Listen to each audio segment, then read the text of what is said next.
Hello guys, welcome to our channel Honest Hockey Takes. Today we will be talking about the Pittsburgh Penguins. My name is Hohen and this is Scott, and we have no more cups today.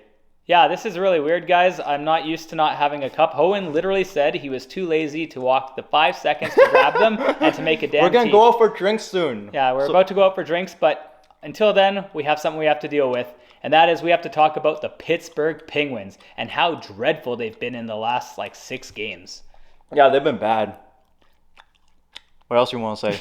So after a really hot start where Pittsburgh started 4-0-1 and looked like complete world beaters, they have now gone on to lose the last 6 games straight. It is pretty abysmal right now in Pittsburgh. Yeah, I don't know. They started the season really hot, 4-0, right? They won 4 games, and we were like, oh, this team is looking so good. You got Malkin and Letang and Crosby and that whole OD group. They're like, wow, we're gonna have this one last hurrah, and then they went to Western Canada and they got planted. What's so weird about this for me, I think, more than anything, is this is one of the few years where both Crosby and Malkin are healthy to start a season. So they don't really have an excuse. Like if you look at last year, they were missing Crosby and Malkin for a long period of time. And then everyone's like, okay, we kind of expect you to start a little slower, but not when everyone's playing pretty much. Yeah, but the thing is, if you look at the stats sheet right now, Crosby and Malkin are leading the way, 12 points. They're doing pretty good right now, but the thing is, the rest of the team doesn't look very good. Some of them don't look very good, especially Letang. I'm looking at you. Yeah, Letang's been really bad, guys. So right now, Letang is a -8 to start the season. That's pretty much almost -1 every game so far. And what's even crazier about this is that he really hasn't just looked good in almost any phase of the game. It's kind of odd for Letang because you expect really high things from a guy who's probably a future Hall of Famer. Yeah, but probably his time is up. Maybe. Yeah, I mean, this guy is, how old is he? Like 38 years old, injury prone. Well, they just re-signed him to a bunch of money I for know. more years, so I hope for their sake that he's not done. I mean, he's always been an elite defenseman for the last 5+ years. Actually, really, really good for fantasy hockey, but he's always never played healthy seasons, and that's always my problem with picking Chris Letang. That's why I avoid picking Chris Letang in my fantasy hockey leagues, because I don't really like this player in terms of his injury history. No, but this is what's so weird. Is he's playing healthy. Like all these guys, other than Gunsel, Maybe he's Gunsel not missed healthy. some time. Maybe he's not healthy. He's healthy. He's healthy. There's no excuses for this guy. Don't give him a cop out. He's just playing like crap. But Gunsel missed some time for illness, and he's gone for 4 games. But it's not enough that this team should be struggling this hard.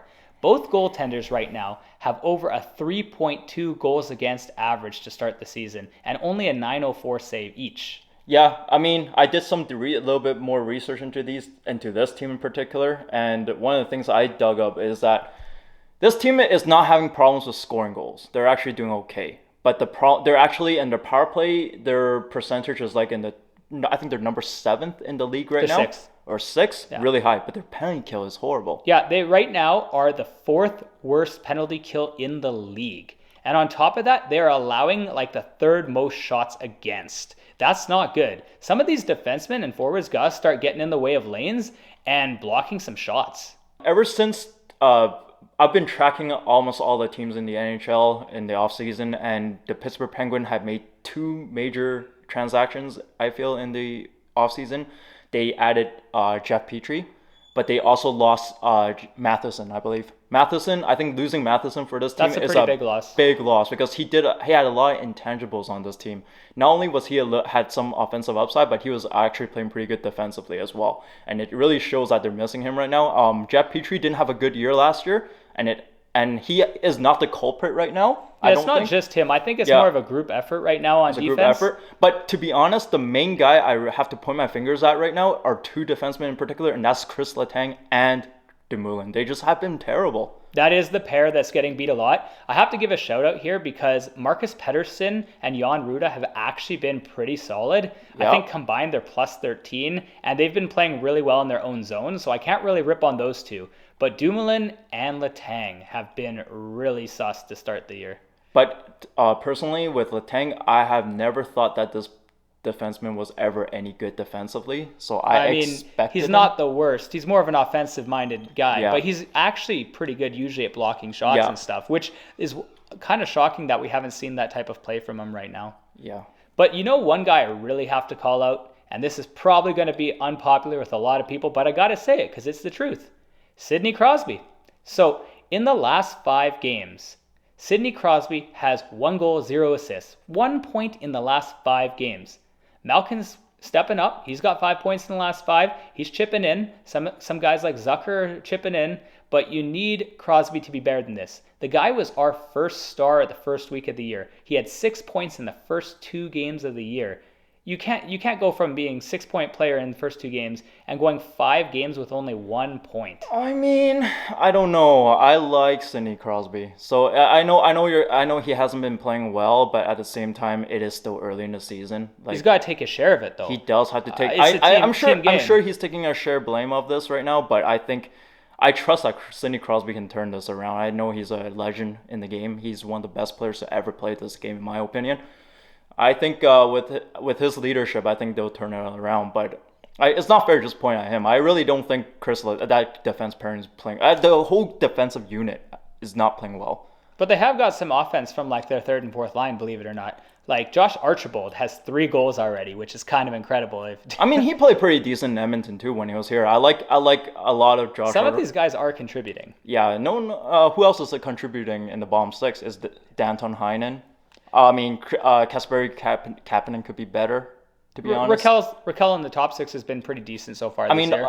That's what I'm saying. I'm not complaining about their top 6. I mean, if you look at like their number 6 in power play, they're scoring goals. They got to find a way to cut down on the defensive zone, like shots allowed, because they're allowing way too many shots. It's like 35.5 shots against right now, guys. Yeah, this team has the same problem as the Oilers, actually. Like exactly the same. The Oilers allow a crap ton of shots, but the only difference is they can outscore the amount that they get scored on. When you get big guys like Malkin and Crosby not stepping up, this team's not going to be able to outscore teams. Yeah, like Oilers, I'm not gonna lie, they're lucky that they got Connor McDavid and Leon Draisaitl that can. They have like freaking like 12 points in like 5 games. They have the capability of doing that. That's what I'm not saying Crosby can't do that, and I'm like not trying to beg on the guy completely because he's still an all-timer, and he had a really nice start to the year. Got to give him credit. Like as I said, we gave him our first star of the week. We respected how good he played, but he has been kind of invisible in the last 5 games, and I hope that against Seattle in their next upcoming game, he can really turn it up. I think he will turn it up. But the thing is also, I don't know if he's injured or anything. I hope he's healthy. I mean, these guys, it feels like they're so old that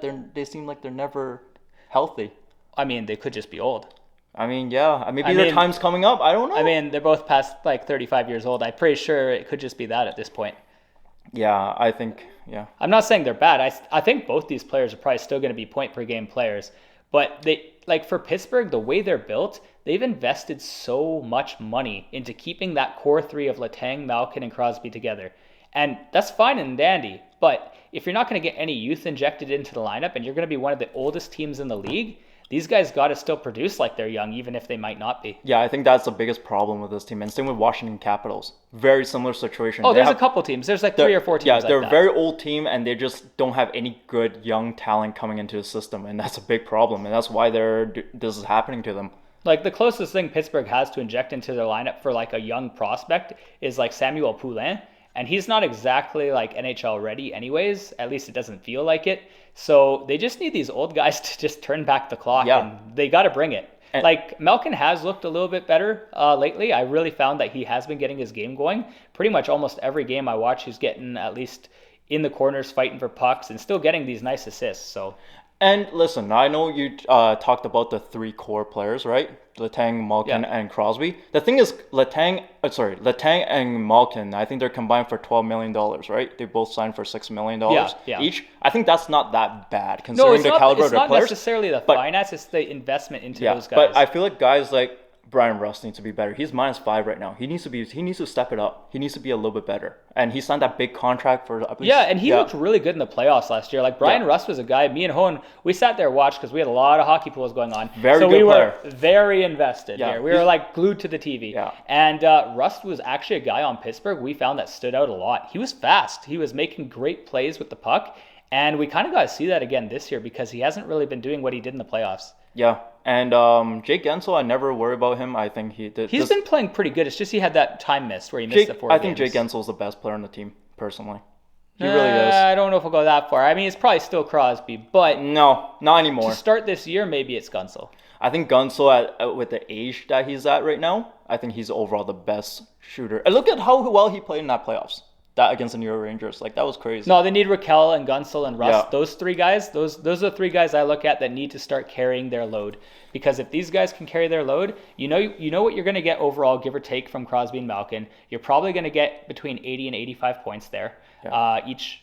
So if Raquel can start getting closer to a 30-goal scorer potential, that we know he has it, like we've seen it in the past, and then Rust can become like a 70-point player again. And this team actually has a shot, like, to still bring it back and still end up as a playoff team. I still project this team to be a very good team. I know every team goes through these lows, right? It's a pretty big low right now. It's a pretty big They got to low. start turning around fast because, I mean, right now they're second last in a very competitive But keep in metro. mind, there are other teams like St. Louis Blues. I know we're not talking about them in this video really, but they're having a really slow start. But this team made it to the second round last year, and were very competitive against the Colorado Avalanche, right? So No, there's a lot of other teams that are struggling. So a lot of teams usually they start slow, but they pick it up later in the season. And hopefully that's the case with the Pittsburgh Penguins. They need to figure out their defensive game. They need to stop leaking in so many shots against. Jari needs to play better. Both goalies. Goalies. They're like I said, they're both over 3.2 goals against right now. Yeah, but Jari in particular because he's the he's star. expected to be better. Yeah. Hey man, at least he has wins. DeSmith hasn't won a game yet. Oh boy. So at least Jari's like 4-2-1. Yeah. So I feel like Letang just needs to be smarter with the puck. Needs to be skating. Like I feel like that's the effort needs to be the higher. effort needs to be higher. He needs to put in a higher effort for sure. Yeah, but yeah, really not much else we can say. Plus, also, we're kind of in a rush here, guys. We got to go get a drink. It's Friday night here, and we ain't got too much time for this. So until next time, talk to you guys later. Talk to you guys later. See you guys soon. Bye.